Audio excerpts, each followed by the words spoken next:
On se retrouve dans cette vidéo pour parler de tous les produits poudre. Donc dans cette vidéo, je vais simplement matifier mon visage avec une poudre. Je vais également vous conseiller quelle poudre utiliser en fonction de votre type de peau. Mais je vais aussi poser ma poudre bronzante pour réchauffer ce visage, mais aussi le blush pour apporter un petit peu de gaieté. Si vous avez tendance à avoir la peau grasse, je vous conseille de partir plutôt sur des poudres libres puisque celles-ci vont vous permettre de matifier donc le visage, de cacher on va dire les zones qui luisent, qui ont tendance à sécréter pas mal de sébum.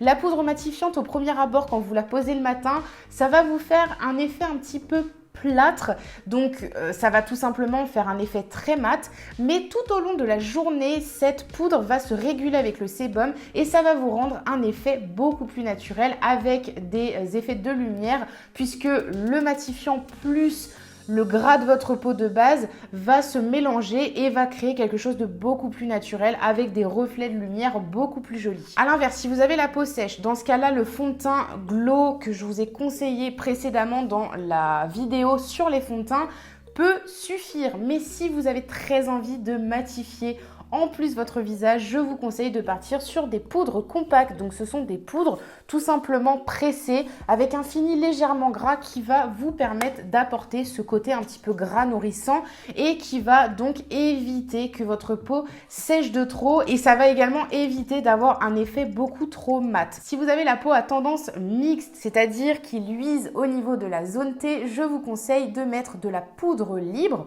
donc la poudre qui est conseillée plutôt pour les peaux à fini gras au niveau de la zone T et après au niveau des joues et du dessus du front. Le bronzer fera totalement l'affaire et le bronzer que vous allez mettre également ici avec le blush fera totalement l'affaire. Vous n'avez pas besoin de mettre de la poudre sur l'intégralité du visage. Si vous avez la peau normale, dans ce cas-là, je vous conseille de ne pas du tout mettre de poudre et d'uniquement mettre du bronzer et du blush. Ma peau, elle est plutôt mixte en ce moment. Je dirais que je vais juste poudrer la zone T puisque bon, elle a tendance à luiser un petit peu. Dans ce cas-là, je vais partir sur la poudre minérale de chez NYX qui est vraiment très bien, qui va m'apporter vraiment quelque chose de matifiant uniquement sur ma zone T. J'ai tendance à l'appliquer avec un gros pinceau comme celui-ci, mais je vous conseille plutôt de partir sur des pinceaux fluffy, mais qui ont tendance à être beaucoup plus plats. Là, tout de suite, j'en ai pas, donc je peux pas vous montrer, mais j'ai fait une commande sur Beauty Bay des pinceaux de chez, j'allais dire P. Louise, mais non, c'est pas P. Louise, c'est, Zoeva, voilà, c'est ça. Je glisse un petit peu de poudre libre dans le couvercle et du coup, bon, comme je vous ai conseillé d'utiliser plutôt un pinceau fluffy, mais plat, je vais uniquement en prendre avec le côté. Et ensuite, donc, je dépose la matière vraiment uniquement sur la zone T. Je vous avoue que là, je galère un petit peu. J'ai trop hâte de recevoir mon pinceau. Et au niveau du menton. De ce côté-là, comme j'ai utilisé l'anti-cerne crémeux, dans ce cas-là, je vous conseille également d'en mettre aussi à ce niveau-là, si vous utilisez des anti-cernes à fini plutôt gras, c'est de bien mettre de la poudre matifiante par-dessus. Mais cette poudre, elle est incroyable. Si vous voulez avoir un effet teint de poupée, alors franchement, je vous conseille vraiment. De toute façon, tous les produits que je présente, hein, je les mets en barre d'informations. Vous pouvez tout retrouver dans la description. Mais alors, cette poudre, c'est vraiment une de mes poudres préférées. J'aime beaucoup les teints en fini un petit peu poupée et franchement, celle-ci, mais elle est parfaite. On passe au bronzer. Vous avez plusieurs types de bronzer, donc vous en avez des couleurs unies, comme celui-ci par exemple, il vient de chez Primark, il est vraiment très bien, mais c'est pas celui-ci que je vais utiliser aujourd'hui. Si vous voulez avoir un rendu vraiment très naturel, je vous conseille de partir plutôt sur des poudres soleil. C'est à peu près la même chose que des poudres bronzantes, mais elles vont vous apporter un fini beaucoup plus naturel et un petit peu satiné sur les endroits où vous allez déposer la matière. Personnellement, je suis red dingue de celle de chez Guerlain, elle coûte un petit peu cher, mais vous avez des équivalents chez Maybelline et Sephora. Je vous mets tout en barre d'informations. Moi, ma préférée, ça reste celle-ci. Mais si vous voulez avoir quelque chose de beaucoup moins cher, beaucoup plus accessible en termes de prix, Maybelline et Sephora font des équivalents qui sont vraiment très bien. Je vous mets absolument tout en barre d'infos. Pour mettre le bronzer, je vous conseille de partir sur un pinceau biseauté un petit peu fluffy. Pas plus gros que celui-ci parce que sinon ça va vous faire une grosse barre de bronzer, ça va vous faire le visage terreux et qui tombe. Partez sur quelque chose de biseauté et pas plus gros que ça. Vous prenez un petit peu de matière, vous tapotez l'excédent, surtout c'est très important pour éviter les grosses taches. Et vous partez donc de l'os, là où vous avez déposé le contouring, et vous remontez, n'hésitez pas à remonter jusqu'aux tempes pour vraiment unifier toute la matière. Par rapport au front et aux tempes, ce que je vous conseille, c'est de raser les cheveux comme ceci et de venir fondre les deux zones en fait entre elles et de vraiment raser les cheveux et non pas de venir jusqu'au front. Ça va vous faire le visage beaucoup plus tombant. On passe au blush et personnellement, je vous conseille d'avoir ce genre de petite palette dans votre trousse à maquillage puisque vous avez beaucoup de coloris. Alors celle-ci, elle vient de chez Makeup Revolution. Elle m'a coûté, je crois, pas plus de 6 ou 7 euros.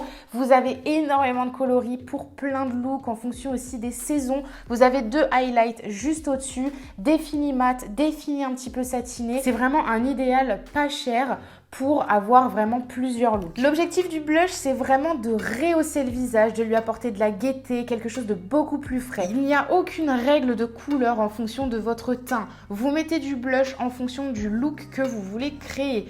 Vous êtes l'été, vous voulez quelque chose de beaucoup plus frais, un petit peu pêche, partez sur des couleurs pêche.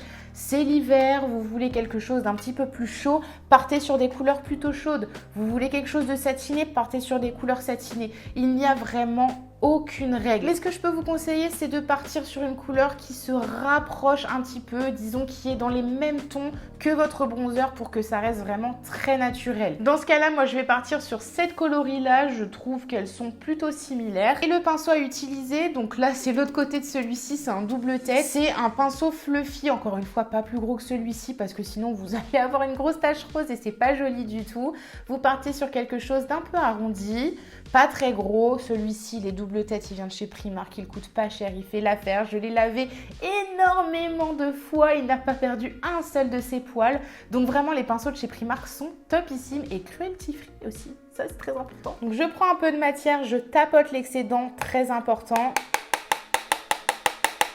Et je viens en mettre, donc, vous avez mis le bronzer à ce niveau-là.